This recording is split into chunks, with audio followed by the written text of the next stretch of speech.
Hello guys, welcome back to our YouTube channel. तो देखिए, मैं आपका दोस्त अभय आज आप लोगों के साथ लेकर आया हूँ वीडियो, जिसमें आज हम देखने वाले हैं जो भी दिल्ली यूनिवर्सिटी के स्टूडेंट हैं सेमेस्टर 3 के अंदर, मतलब जिनके सेमेस्टर सेकंड के एग्जाम खत्म हो चुके हैं, वो आ चुके हैं सेमेस्टर 3 में।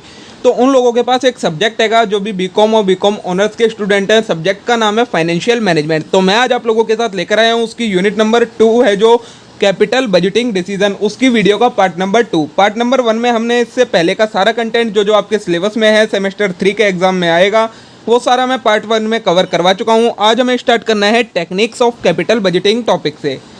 इसमें मैं आज आपको सारे टेक्निक्स बताऊंगा, मतलब क्या क्या तरीके हैं जिन तरीकों से आप कैपिटल बजटिंग कर सकते हैं। उसके बाद इसके फॉर्मूला सारी चीज़ें इसमें डिस्कस हो जाएंगी। प्रैक्टिकल क्वेश्चन करेंगे हम वीडियो के पार्ट 3 में।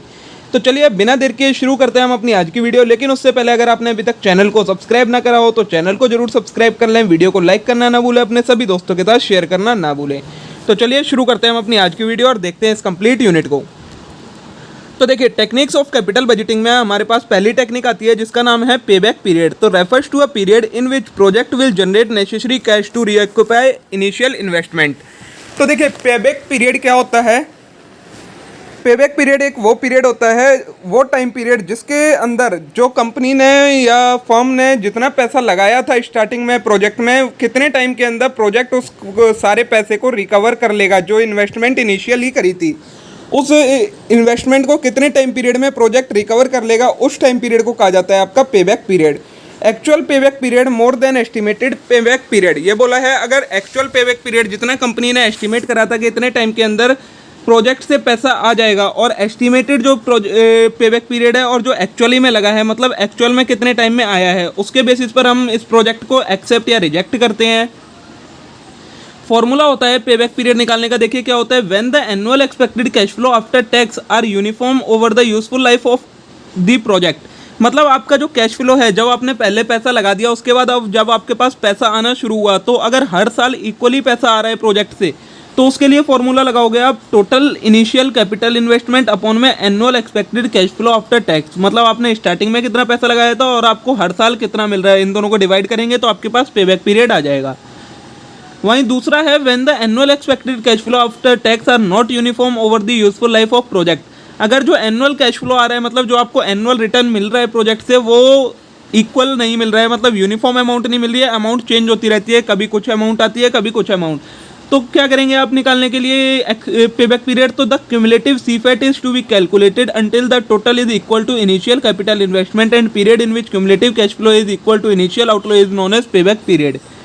इसके लिए आपको क्या करना पड़ेगा, आपको CFAT cash flow after tax जो हमने ऊपर टेबल देखी थी लास्ट वीडियो में, उससे निकालना पड़ेगा। और वो निकालने के बाद जिस पीरियड में आपका cash flow after tax cumulative होकर, मतलब सारा ऐड होकर कैश फ्लो आफ्टर टैक्स जिस ईयर में इक्वल हो जाता है इनिशियल इन्वेस्टमेंट से, वो ईयर हो जाता है आपका पेबैक पीरियड। ठीक है, जब हम इसके प्रैक्टिकल क्वेश्चन करेंगे तब मैं आपको सारी चीज़ें एक्सप्लेन कर दूंगा। अभी एक बार आप थ्योरी देख लीजिए बस।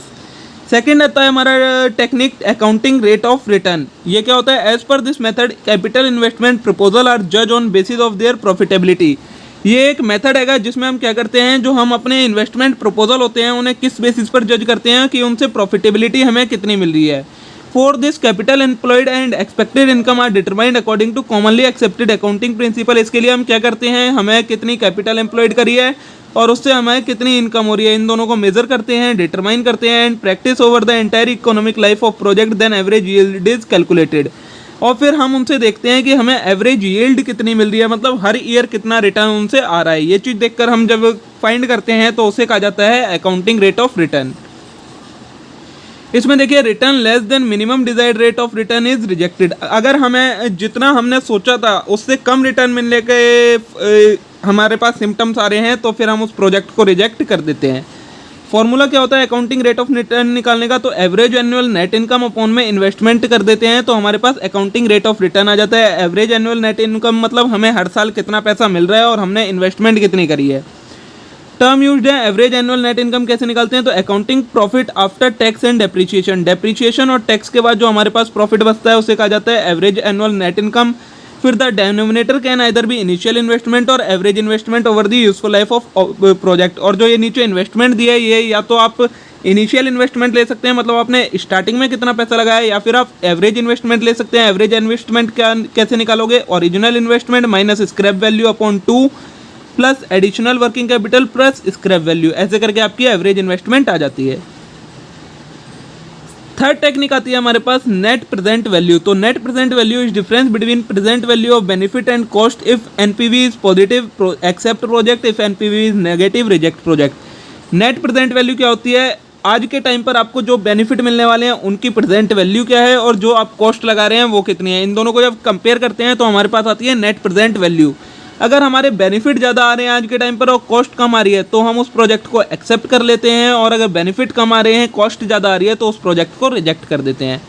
कैलकुलेट कैसे करते हैं, देखिए एनपीवी का फॉर्मूला होता है present value of cash inflow minus present value of cash outflow. अब ये निकालते कैसे हैं, तो ईयर लिखते हैं, कैश फ्लो क्या आ रहा है, फिर उसको डिस्काउंटिंग फैक्टर निकालते हैं और डिस्काउंटेड कैश फ्लो हमारे पास आ जाता है।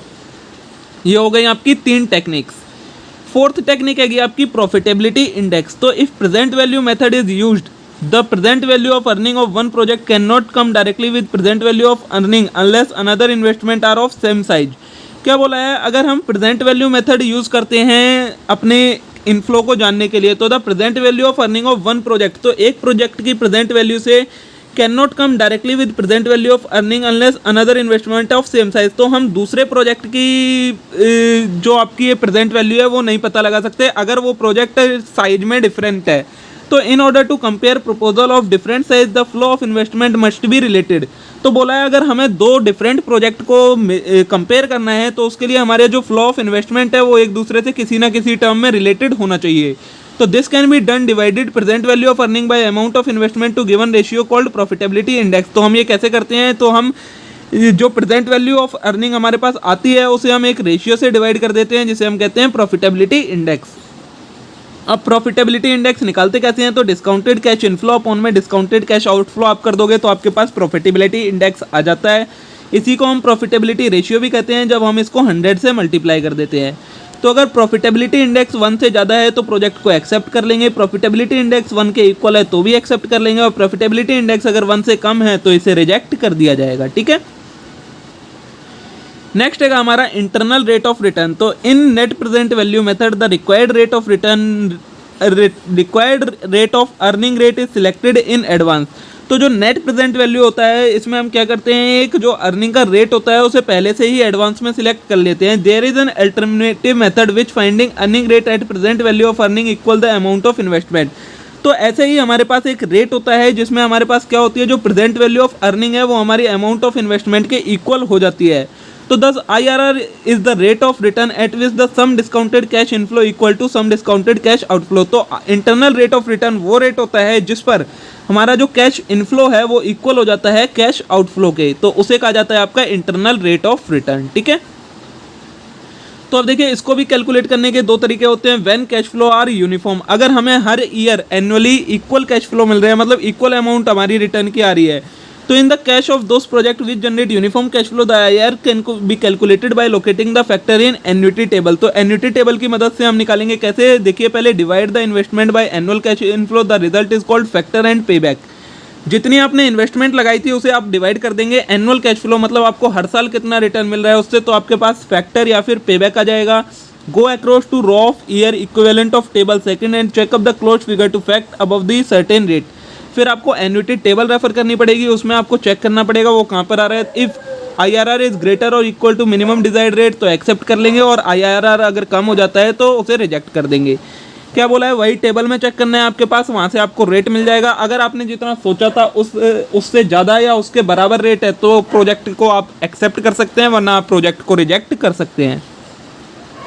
नेक्स्ट है when cash flow are not uniform, अगर जो आपने कैश फ्लो सोचा, मतलब जो आपको कैश फ्लो मिल रहा है हर ईयर वो यूनिफॉर्म नहीं है, मतलब डिफरेंट अमाउंट मिल रही है हर साल, तो the IRR can be found out by trial calculation. तो IRR हम कैसे कैलकुलेट करेंगे, ट्रायल कैलकुलेशन से the cash flow of project of each year and residual value are listed and various discounted rate are applied amount until closest rate is found that the total present value equal to amount of investment. The indication for discounting at higher or lower rate can be considered by following basis.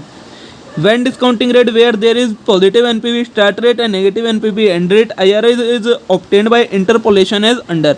क्या करना है आपको, same discounted table जैसे आप जो ऊपर वाली table होती है हम बनाते हैं 2 रेट लेकर, जब मैं आपको प्रैक्टिकल क्वेश्चन करवाऊंगा तब बताऊंगा। तो उस टेबल में आपको ये यूनिफॉर्म जो नॉन यूनिफॉर्म कैश फ्लो है उन्हें प्लेस करना है। उसके बाद आपको वैल्यूज़ निकालनी है। वैल्यूज़ निकालने के बाद आपको ये फार्मूला लगाना है। फार्मूला क्या है, स्टार्ट रेट, मतलब आपने जिस रेट से स्टार्ट करा था वो सरप्लस कितना आया उस रेट पर, फिर सरप्लस प्लस डेफिसिट मल्टीप्लाई में difference in start and and rate. जब मैं आपको फार्मूला करवाऊँ वो प्रैक्टिकल क्वेश्चंस करवाऊंगा तब ये सारे फार्मूले मैं आपको उसमें यूज़ करना सिखाऊंगा कहाँ पर होंगे।